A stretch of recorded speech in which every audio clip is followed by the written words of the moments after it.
ஆண்டவரும் அருமை இரட்சகருமாகிய இயேசுவின் நாமத்தினாலே இந்த நாளுக்காக நான் தேவனை ஸ்தோத்தரிக்கிறேன். கண்களை மூடி இந்த நாள் கூட தேவன் நம்மோடு கூட பேசும்படி கேட்போமா? பரிசுத்தம் கிருபை நிறைந்த நல்ல தகப்பனே, எங்களோடு கூட பேசுங்க ராஜா. நீங்க பேசுகிற தெய்வம், இயேசுவின் நாமத்தின் பிதாவே, ஆமா. எடுத்து வாசிப்போம். பிரசங்கி 4ஆம் அதிகாரம், அதுல 9ஆம் வசனத்தை கூட வாசிப்போம். ஒண்டியா இருப்பதிலும் இருவர் கூடியிருப்பது நலம், அவர்களுடைய பிரயாசத்தினால் அவர்களுக்கு நல்ல பலன் கிடைக்கும். நல்ல பலன் கிடைக்குமா? ஸ்தோத்திரம். பலனை தருகிற ஆண்டவர், நீங்க பிரயாசப்படுறதுக்கு பலனை தருகிற ஆண்டவர். அது ஒருவரா மாத்திரம் செய்ய முடியாதான். அது 2 பேர். இது யார சொன்னா, கணவன் மனைவியை குறித்து தானே சொல்லப்படுகிற வேத வாக்கியம் சொல்கிறது. 2 பேர் அப்படி சொல்லப்பட்டிருக்கு. அதில் நீங்க எப்படி வாசிங்கன்னா 12ஆம் வசனம் சொல்லுது பாருங்க. ஒருவனை யாதொருவன் மேற்கொள்ள வந்தால் இருவரும் அவனுக்கு எதிர்த்து நிற்கலாம், முப்பரினுள் சீக்கிரமாய் அறாது. இப்போ முப்பரின் அங்கே 2 பேர் சொல்லுது, இங்கே 3 சொல்லுது. அப்படின்னு பார்த்தீங்கன்னா கணவன் மனைவி தேவன். ஸ்தோத்திரம். அப்படிப்பட்ட குடும்பங்களில் அவன் விரிசலோ சத்துருவிகளோ போராட்டங்களோ என்ன பண்ண எதுவும் நெருங்க முடியாதுன்னா, அவன் எதிர்த்து நிற்கும் பொழுது என்ன பண்ணான், ஒருவன் 1000 பேரை துரத்துவான், 2 பேர் 16,000 பேரை துரத்துவான் என்று எழுதப்பட்டிருக்கிறது.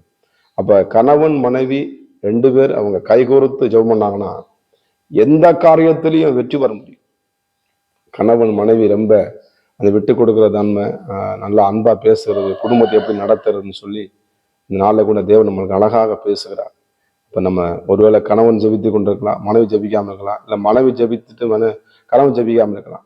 ஆனால் 2 பேரும் நீங்க தேவனை நம் சார்ந்து கொள்ளும் பொழுது, இந்த குடும்பத்துல கணவன் மனைவி 2 பேரும் சார்ந்து தேவனை முற்பறிநூல் அது சீக்கிரமே அறாது. அது சீக்கிரமே என்ன பண்ணாது, அது விழுந்து போகாது. எனக்கு அருமையான தேவனுடைய பிள்ளைகளே, அப்பதான் என்ன பண்ண நல்ல பலனை நம்ம பெற்றுக்கொள்ள முடியும். இந்த இடத்துல ஆண்டவர் அழகாய் சொல்லுகிறார், அவர்களுக்கு நல்ல பலன் தருகிற ஆண்டவர். வேற எதுல நம்ம பலனை பார்க்க முடியாது. இப்ப நம்ம சுயமுயற்சியில ஒரு பலனை நம்ம பார்க்க முடியாது. அப்ப இருவர்கள் ஒருமனப்படுகிற எந்த காரியத்திலும் பிதாவினால் உண்டாகும் என்று எழுதப்பட்டிருக்கு. அநேக விதமான, எனக்கு தெரிஞ்ச ஒரு அருமையான ஒரு சகோதரன் சென்னையில் இருக்கும்பொழுது பார்த்தீங்கன்னா, அவங்க வீட்டில் சொந்தமாக வீடு கிடையாது. ஆனால் அந்த வாடகை வீட்டில் தான் இருந்து அவங்க ஜெபம் பண்ணுவாங்க. ஆனால் கணவன் மனைவி தொடர்ந்து அவங்க ஜெபித்து கொண்டு இருப்பாங்க. ஆனால் அவர் 8ஆம் கிளாஸ் தான் படிச்சிருந்தாரு. ஆனால் பார்த்தீங்கன்னா அமெரிக்கா அந்த துறைமுகத்தில் சொல்லி ஒரு இடத்துல பார்த்தீங்கன்னா ஏதோ ஒரு நல்ல ஒரு கம்பெனியில் அவருக்கு வேலை கிடைச்சு பாருங்க. கர்த்தர் அப்படியே படிப்படியா ஒரு நாள் அவங்க தொடர்ந்து அவங்க ஜெபித்ததுனால அவங்க சொந்த ஒரு பாண்டிச்சேரியில அருமையா நல்ல பிரம்மாண்டமா நல்ல ஒரு வீடை சொந்தமாக தேவன் நம்பினாரு. அவன் நல்லா கட்டி கொடுத்தாரு. அவன் ரொம்ப அந்த இடத்துல நான் போய் பார்த்தேன். அவன் பண்ண ஜெபம் 2 பேரும் ஒருமனப்பட்டு, அவரால் முடியாது. அவங்க ஒய்ஃப் வந்து ரொம்ப ஒல்லியா லீனாக இருப்பாங்க. அவர் பிரதர் சாப்பிடு சொல்லுவார். ஆனால் அவர் இந்த அன்பு பார்த்தீங்கன்னா இயேசுவினுடைய அன்பு அந்த குடும்பத்தை உலாவும் பொழுது 2 பேரும் ஒருமனப்பட்டு ஜெபிக்கும் பொழுது அவனுடைய குடும்பத்துல ஆண்டவர் பலத்த கீழே செய்து அந்த குடும்பத்தை ஆசிர்ந்த பிள்ளைகளும் ஆஸ்வதிக்கப்பட்டிருக்கிறாங்க. எனக்கு அருமையான தேவன் நல்ல பலனை அவர்கள் பெற்றுக்கொண்டாங்க. சோர்ந்து போய் உட்காரல. ஒருவேளை நீங்க சோர்ந்து போய் தவண்டு போய் உட்கார்ந்துடாதீங்க. ஆண்டவர் நல்ல பலனை கொடுக்க முடியுது. நாளில ஒரு பலன் மாத்திரமல்ல, பலனையும் ஆண்டவர் கொடுத்து நம்மளை வழி நடத்த வல்லமையுள்ள தேவனாய் இருக்கிறார்.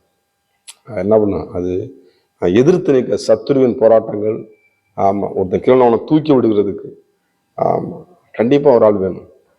அதுதான் மனிதன் தனிமையா இருப்பது நல்லதில்லை, அவனுக்கு ஏற்ற துணையை கொடுப்பேன்னு சொல்லி ஆண்டவர் ஒவ்வொரு துணையை கொடுத்திருக்கார்.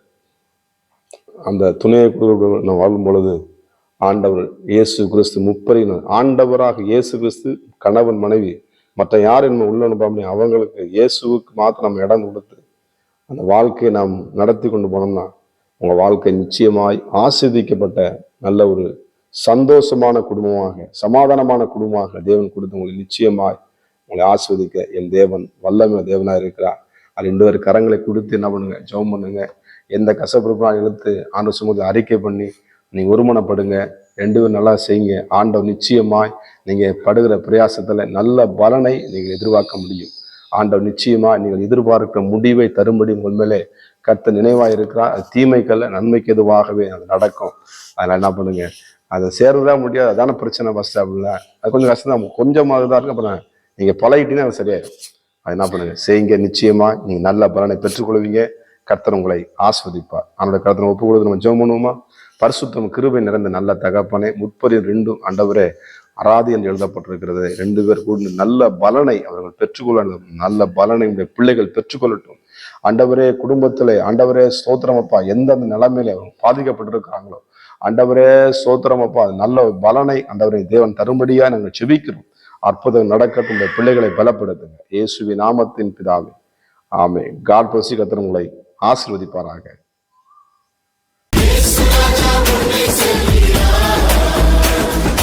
Hosanna,